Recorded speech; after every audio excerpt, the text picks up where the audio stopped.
Hello students, we will continue mathematics part 1 ratio and proportion practice set 4.5 question number 3.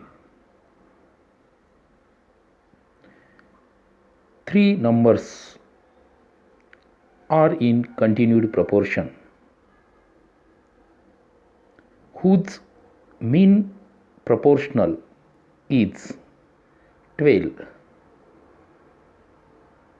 and the sum of the remaining two numbers is 26. Then find these numbers. त्या ठिकाणी आपल्याला मीन proportional 12 दिलेला आहे म्हणजे geometric mean आणि त्याच्यामध्ये sum of the remaining two number ही 26 दिलेली आहेत. तर ते नंबर शोधा, फाइंड दीज नंबर्स. बघूया आपण कसं सॉल्व करायचं आहे ते. आता त्याच्यामध्ये सम ऑफ टू नंबर 26 दिलेली आहे. त्यामुळं if first number is x, आपण मानूया let the first number be x. आता sum of two number is 26, therefore the third number is 26 minus x. The second number means mean proportional. The mean proportional is given. 12 is the mean proportional of x and 26 minus x.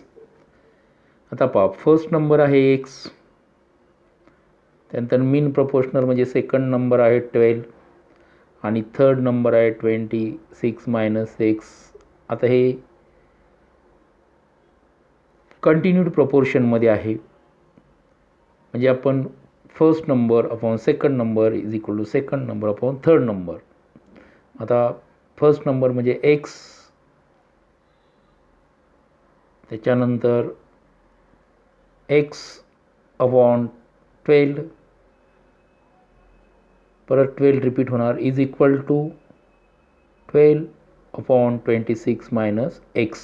त्या ठिकाणी आपल्याला cross multiplication करावी लागेल. X into 26 minus x आणि 12 into 12 असा product होईल cross मल्टिप्लिकेशनमध्ये. Therefore x into 26 minus x is equal to 12 into 12. आता x into 26, then we get 26x minus sign minus, and x into x means x square is equal to 12 into 12 means 144. Write this term first and multiplying this equation by -1.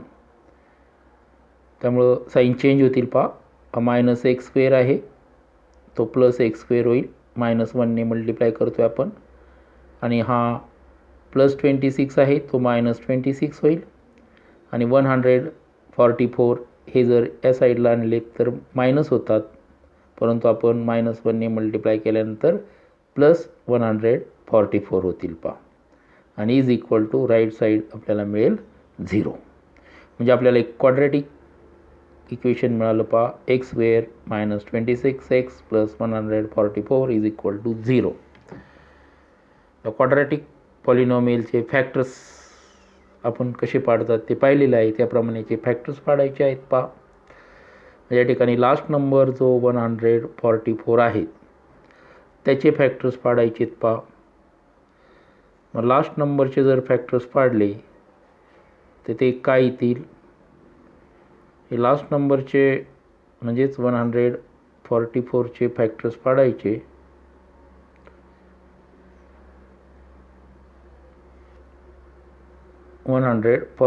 चे factors पाडायचे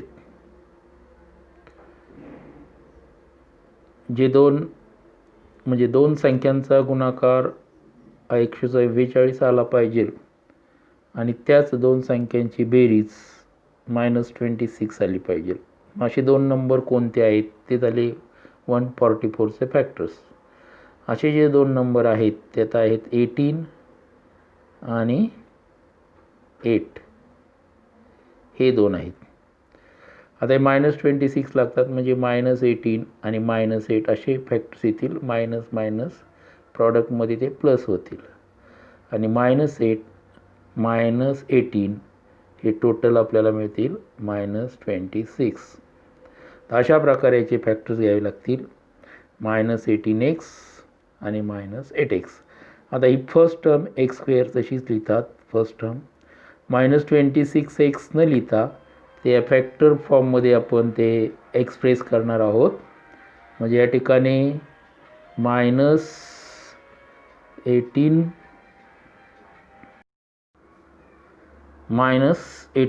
-8x म्हणजे हे total -26x होतात आणि last term तशीच ठेवतात 144. असे factors लिहायचे असतात =0. म्हणजे लास्ट टर्मचे फॅक्टर्स पाडायचे, म्हणजे अशा दोन संख्या शोधायच्या, गुणाकार 144 आणि त्यांची बेरीज 26 यावी लागते. मग या संख्या -18 आणि -8 येतात, म्हणजे बेरीज -26 येते आणि प्रॉडक्ट +144 येतो. फर्स्ट टर्म तशीच लिहावी लागते आणि -26x आलेले जे फॅक्टर्स आहेत त्या स्वरूपात हे एक्सप्रेस करावे लागतात. लास्ट टर्म तशीच लिहावी लागते. आता एकूण 4 टर्म झालेले आहेत या ठिकाणी. 4 टर्म झाल्यानंतर पहिल्या 2 टर्मचा एक ग्रुप आणि दुसऱ्या 2 टर्मचा एक ग्रुप, असे 2 ग्रुप करतात. आणि त्याच्यामध्ये आता पहिला जो ग्रुप तयार होतो त्याच्यामध्ये एक्स कॉमन आहेत. पहा इथंही एक्स आहेत, याच्यामध्ये सुद्धा एक्स आहेत, त्यामुळे एक्स कॉमन घेतात. बाकीचा भाग ब्रॅकेटमध्ये लिहितात. ब्रॅकेटमध्ये लिहिलं की x² मधला एक एक्स उरेल या ठिकाणी, नंतर मायनस साईन आहे पहा, आणि या एक्स बाहेर आले फक्त 18 उरतील, म्हणजे ब्रॅकेटमध्ये येतील x -18. आता या ठिकाणी मायनस साईन जी आहे ती तशीच कॉमन घ्यायची आहे, शिवाय 8 कॉमन येणार आहेत. 8 कॉमन काय येतील तर 144 म्हणजेच 8 × 18 येतात, म्हणजे इथेही 8 येतात आणि 144मध्ये सुद्धा 8 येतात, म्हणून 8 कॉमन घ्यायचा. ब्रॅकेटमध्ये इथं एक्स उरेल आणि 144 मधला 8 बाहेर काढला फक्त 18 उरतील. आता ब्रॅकेटच्या बाहेर मायनस साईन असेल तर ही साईन चेंज होणार आहे, प्लसच्या ऐवजी मायनस येईल आणि 18 उरतील, म्हणजे x -18 हे दोन ब्रॅकेट सेम आले, तो एकदाच लिहायचा, म्हणजे कॉमन ब्रॅकेट झाला तो. आणि उरलेला भाग x आणि -8 हा दुसऱ्या ब्रॅकेटमध्ये लिहायचा =0. आता याचं मिनिंग काय होतं, 2 ब्रॅकेटचा प्रॉडक्ट 0 आहे, म्हणजे कुठला तरी एक ब्रॅकेट 0 आला पाहिजे. म्हणजे याचा अर्थ असा होतो x -18 हे 0 असतात, ते 0 नसतील तर ऑर x -8 हे 0 असायला पाहिजे, त्याशिवाय प्रॉडक्ट 0 येणार नाही. दोन संख्यांचा गुणाकार 0 येण्यासाठी एक 0 असणं गरजेचं आहे. आता समजा हे जर 0 असतील तर एक्सची व्हॅल्यू काय येईल पहा, हे -18 या बाजूला घेतली की +18 होईल, म्हणजे x = 18 येतील. जर x -8 0 असतील तर -8 या बाजूला घेतली की +8 येतील, म्हणजे एक्सची व्हॅल्यू 8 येईल. आणि मग आपल्याला एक्सची किंमत मिळाल्यामुळं ते 3 नंबर शोधता येतील. आता थर्ड नंबर जो होता तो थर्ड नंबर काय होता पहा, हा थर्ड नंबर होता तो होता 26 - x, कारण सम ऑफ 2 नंबर 26 होती, एक नंबर x मानला होता म्हणून थर्ड 26 - x. आता x मिळालेले आहे, म्हणजे 26 - 18 8, और किंवा 26 - x, का एक्सच्या 2 व्हॅल्यू मिळालेल्या आहेत, एकदा x 18 मिळालेत, एकदा 8 मिळालेत. मग दुसरी व्हॅल्यू जर सबस्टिट्यूट केली 26 - x म्हणजे 26 - x = 26 - 8 = 18. म्हणजे आपल्याला हे 3 नंबर्स अशा प्रकारे मिळतात. कोणते 3 नंबर मिळाले, एक 18, दुसरा 12 हा मीन प्रपोर्शनल दिलेलाच होता, अँड 8, और x = 8 घेतला तर 8, दुसरा 12 आणि 18 असे थर्ड 3 नंबर आपल्याला फाइंड करायचे होते. तर आता क्वेश्चन नंबर 4 पाहूया. पहा आता क्वेश्चन नंबर 4मध्ये काय आहे, if a plus b plus c ब्रॅकेटमध्ये आहे हा part into A minus B plus C is equal to a square plus B square plus C square, show that a B C are in continued proportion. म्हणजे आपल्याला हा part दिलेला आहे गिव्हनमध्ये, equation दिलेलं आहे आणि आपल्याला a B C are in continued प्रपोर्शनमध्ये दाखवायचेच. म्हणजेच आपल्याला b square is equal to a into c हे प्रूव्ह करायचं आहे पहा. म्हणजे त्याचं मिनिंग होईल a B C are in continued proportion. So first write given part. जो गिव्हन पार्ट दिलेला आहे त्याने आपण सुरुवात करूया. पहा, गिव्हन पार्ट आहे हे इक्वेशन, पहिल्या ब्रॅकेटमध्ये a plus b plus c, second ब्रॅकेटमध्ये a minus B plus C is equal to a square plus B square plus C square. Given, फक्त आपण गिव्हन लिहिलं आहे. आता प्रत्यक्ष प्रॉडक्ट करून घेऊया. या एने आपल्याला पूर्ण ब्रॅकेटला मल्टिप्लाय करावं लागेल. ए इंटू हा second bracket A minus B plus C, नंतर बीने सुद्धा सेकंड ब्रॅकेटला मल्टिप्लाय करा बी इंटू ए मायनस बी प्लस सी, आणि थर्ड टर्म सी आहे, सीने सुद्धा या ब्रॅकेटला मल्टिप्लाय करा C into A minus B plus C is equal to right side तशीच लिहा A square plus B square plus C square. हे स्क्वेअर आहेत पण नीट समजून घ्या, हे डोक्यावर आहेत टू, अशा प्रकारे आहेत, ते खाली दिसत आहेत ते स्क्वेअर आहे. ओके, आता प्रत्यक्ष प्रॉडक्ट करा.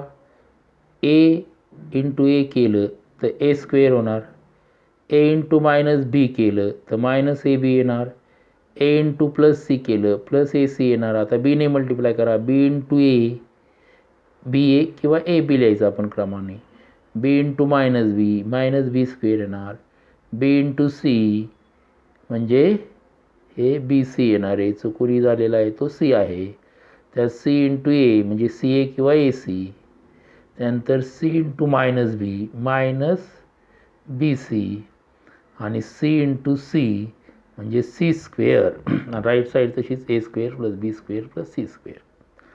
आता या ठिकाणी नीट ऑब्झर्वेशन केलं की आपल्या लक्षात येईल पहा, हे मायनस ए बी आणि प्लस ए बी झिरो होतील, सेम टर्म्स विरुद्ध साईन आहे. त्याच्यानंतर हा ए स्क्वेअर तसाच राहील पहा, ए सी प्लस ए सी दोनदा आलेत प्लस साईन म्हणजे प्लस 2ac होतील. त्याच्यानंतर हा मायनस बी स्क्वेअर तो तसाच राहील, प्लस सी स्क्वेअर आहे तोही तसाच राहील पहा, आणि is equal to right side A square plus B square plus C square अशी येणारी पहा. या ठिकाणी ही एक टर्म प्लस बी सी आणि मायनस बी सी झिरो होणार आहेत. आता बघा खालच्या टर्म्सला काय, हे राईट साईडचा ए स्क्वेअर, राईट साईडचा ए स्क्वेअर आणि लेफ्ट साईडचा ए स्क्वेअर, सेम टर्म्स दोन अपोजिट साईडला आहेत, कॅन्सल झाल्या. त्याच्यानंतर हा प्लस सी स्क्वेअर आणि प्लस सी स्क्वेअर हेही कॅन्सल होतील. म्हणजे एवढाच भाग खाली उरतो पहा, 2ac मायनस बी स्क्वेअर आणि राईट साईडला is equal to B square. आता मायनस बी स्क्वेअर जर या बाजूला घेतला तर तो प्लस बी स्क्वेअर होणार आहे, आणि बी स्क्वेअर प्लस बी स्क्वेअर दोन वेळा आले 2b स्क्वेअर. म्हणजे खालची स्टेप काय येणार आहे, 2ac is equal to 2b square. दोन्ही बाजूला 2a कॅन्सल करा, 2ने डिवाईड झाल्यामुळं मग उरतील फक्त ac is equal to B square, that is B square is equal to ac. आणि याचं मिनिंग होतं A B C are in continued proportion. आणि हेच आपल्याला प्रूव्ह करायचं होतं पहा.